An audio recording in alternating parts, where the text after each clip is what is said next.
This has been a heavy holiday season, and we know that our brothers and sisters who are Muslims have had a happy Eid, and after a month of fasting, and then we had Labor Day celebrations. This has been a weekend like no other, and I think that Kenyans and all the political leaders are also ready to go back to action. We are proposing as Wiper Democratic Movement, and hopefully to be joined by our friend Senator Gideon Moi within the framework of OCA. We are proposing to make a 2-3 days tour of the coast region. And we are going to do a run on the Mombasa Road, Mombasa Highway, beginning at Mlolongo tomorrow at 9 o'clock in the morning, at Chumvi, which is a junction of Machakos and Mombasa Road, and then after that Konza City, and from Konza we propose Salama. From Salama we'll make a stopover at Sultan Hamud, and we'll also make a stopover in Emali, a stopover in Makindu, a stopover in Kiunduani. It's a very busy center between Makindu and Kibwezi.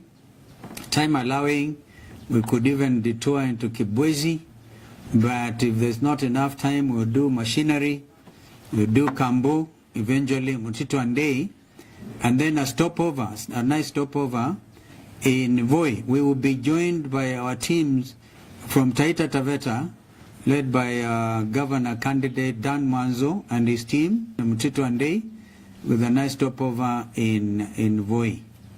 Then we intend on Friday to do not a straight run, but a run through places like Makinon. We hope, of course, to be able to get into Mombasa by the late afternoon.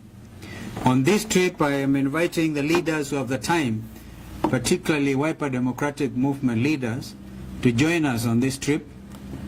And governor candidates in Machakos with their teams, governor candidate in Makueni and their teams, and if Kitui people can also manage, because it's a straight run through Lower Eastern, they are more than welcome. And all the candidates, particularly those who have the tickets, the Wiper Democratic Movement tickets, are also welcome to join us. We will be drumming support for presidential candidate Raila Amolo Odinga, and we will also be joined on this trip by Governor Sonko. As a matter of fact, it will be like a grand entry for Governor Sonko into Mombasa, and along with his deputy Ali Mbogo. They've just told me that we catch up with Ali Mbogo in Voi, but Governor Sonko will start the journey with us and drive through Ukambani to Mombasa. It is hoped that we can then do a run through Mombasa. We understand there's a lot of excitement about Governor Sonko and his team, and we will then hopefully do Tononoka. I'm not quite sure they're going to confirm. This time, I think it is clear that we must do things differently in order to drive to